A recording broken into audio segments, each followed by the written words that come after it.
Pertama kami ucapkan terima kasih ya teman-teman media sudah hadir. Jadi kami datang ke sini untuk menyampaikan suatu persoalan yang sangat serius, menyangkut nasib, menyangkut hak yang harus diperjuangkan. Jadi kami dari LBH ya, LBH AP Pimpinan Pusat Muhammadiyah, selaku kuasa hukum dari Bapak Charlie Chandra. Ini Bapak Charlie Chandra telah memberikan surat kuasa kepada kami untuk mendampingi untuk menyelesaikan kasus yang membelitnya, ya. Jadi memang ada kasus yang ini harus menjadi perhatian masyarakat terkait dengan kepemilikan tanah, ya, terkait dengan kasus tanah di mana Pak Charlie Chandra itu memiliki tanah seluas 8,7 hektar dan saat ini tanahnya sudah rata ya oleh pengembang Pantai Indah Kapuk 2. Dulu berupa empang ya, berupa empang dan itu sekarang sudah rata, tidak ada lagi bekas-bekas empang dan itu sudah dibangun beberapa permukiman di PIK 2. Nah, yang jadi masalah adalah beliau telah memiliki sertifikat hak milik ya nomor 5 di Desa Lemo, Kecamatan Teluk Naga, dan sertifikat hak milik yang sudah berusia 35 tahun. Ya, yang sudah berusia 35 tahun ternyata telah dibatalkan oleh Kanwil. Ya, kantor kantor wilayah Badan Pertanahan Nasional Provinsi Banten tahun 2023 tanpa melalui proses pengadilan. Jadi saya ulangi ya. Jadi SHM nomor 5 ya di Desa Lemo seluas 8,7 hektar dibatalkan tanpa putusan pengadilan oleh kantor wilayah Badan Pertanahan Nasional Provinsi Banten. Sementara yang kami pahami adalah bahwa sertifikat hak milik bisa dibatalkan apabila belum berusia 5 tahun. Jadi boleh dibatalkan oleh kantor wilayah. Namun ini sudah 35 tahun ya, sudah digarap waktu itu, tapi kemudian sertifikat ini sudah dibatalkan oleh Kanwil. Maka atas dasar itulah kami datang ke Kementerian ATR BPN untuk menyerahkan surat agar SHM ya atas nama Sumita Chandra ini orang tuanya, untuk bisa dipulihkan kembali oleh Pak Menteri atau oleh Kementerian ATR BPN. Dan alhamdulillah kami sudah diterima, berkas sudah masuk semua, dan berikut lampiran-lampirannya, beberapa salinan putusan pengadilan termasuk surat pembatalan yang dikeluarkan oleh Kanwil Pertanahan Provinsi Banten. Harapannya adalah Pak Menteri nanti bisa mengkaji lebih mendalam. Kemudian sertifikat hak milik yang sudah berusia 35 tahun itu kembali bisa dipulihkan, sehingga hak-haknya dari Pak Charlie Chandra dan ahli waris untuk bisa diupayakan agar bisa didapatkan kembali. Itu intinya. Ya, jadi nanti panjang lebar oleh Pak Charlie. Yang kedua, bahwa selain kami datang ke Kementerian ATR BPN, juga kami beberapa waktu yang lalu sudah menyampaikan surat permohonan perlindungan hukum kepada Bapak Kapolri karena kasus yang membelit Pak Charlie Chandra ternyata diangkat kembali melalui putusan pra-peradilan di Pengadilan Negeri Serang. Jadi Pak Charlie dulu pernah dijadikan tersangka kasus pemalsuan surat, dilaporkan oleh pengacaranya dari pengembang Pantai Indah Kapuk, pernah ditahan 2 bulan, kemudian SP3. Kenapa ada SP3? Karena ada perjanjian damai yang menjadi dasar kemudian pelapor mencabut laporannya di Polda Banten.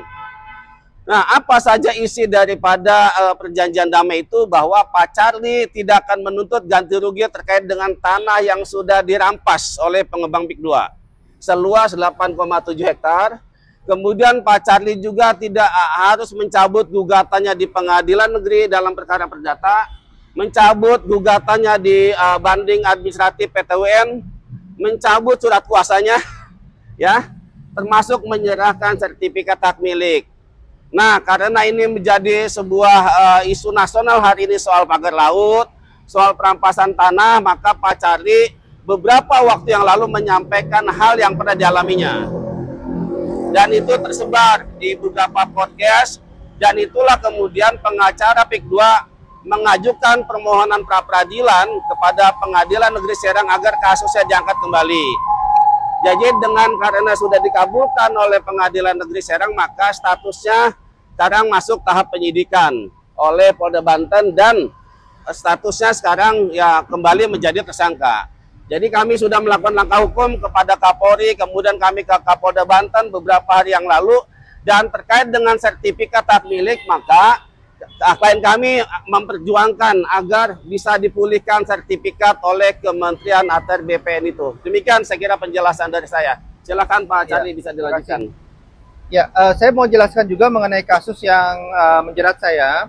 Itu seharusnya kasus itu tidak ada. Karena kenapa? Saya mengajukan proses balik nama, pada saat itu belum ada pembatalan sama sekali.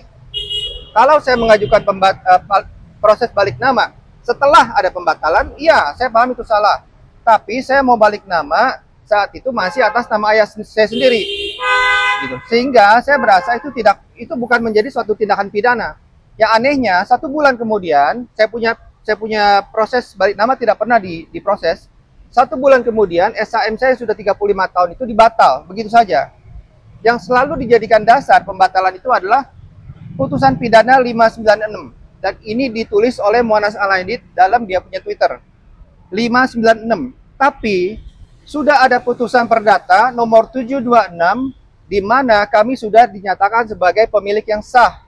Dan putusan 596 itu sudah diabaikan oleh pengadilan. Saya duga dari pihak Mu'annas Al-Aidid ini tidak tahu mengenai putusan 726 ini. Karena dia sebenarnya mengambil alih dari Aulia Fahmi yang sudah meninggal. Jadi perlu saya tegaskan, pelapor sudah meninggal. Seharusnya ini perkara sudah selesai. Tuh.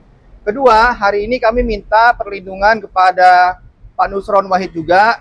Karena kenapa? Atas dasar pembatalan SHM itu digunakan sebulan kemudian untuk melaporkan saya. Kita mau balik nama, masih atas nama kita sendiri. Apa haknya orang lain melapor? Seharusnya tidak ada, ya.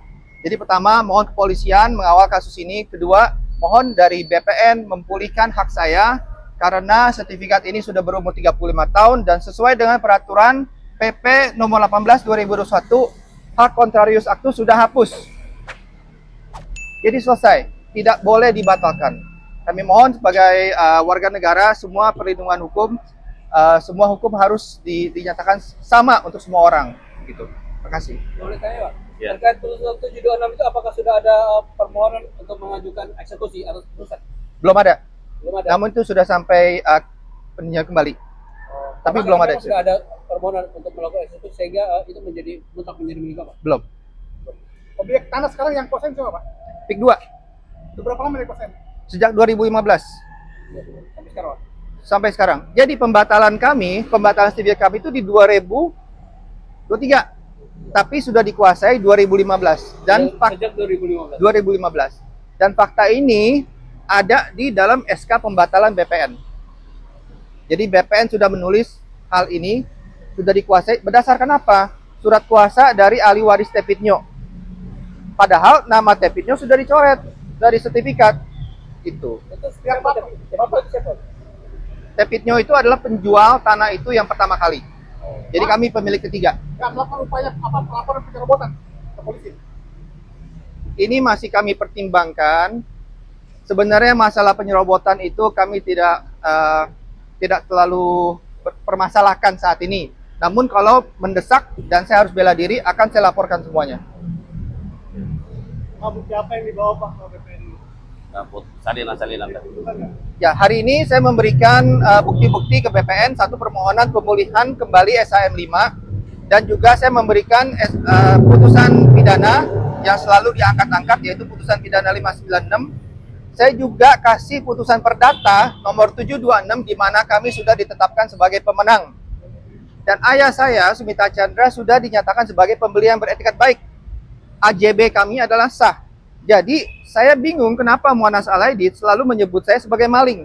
Kenapa menyebarluaskan berita yang bohong gitu. Ini seharusnya dia udah tahu sebagai kuasa hukum PIK 2, seharusnya dia sudah pelajari semua hukum-hukumnya, semua putusan pidananya, semua putusan perdata. Kita semua tahu, putusan pidana tidak bisa mengatur hak perdata. Itu dasar sekali. Jadi, saya bingung kenapa putusan ini digunakan sebagai dasar pembatalan SAM kami. Tidak bisa itu.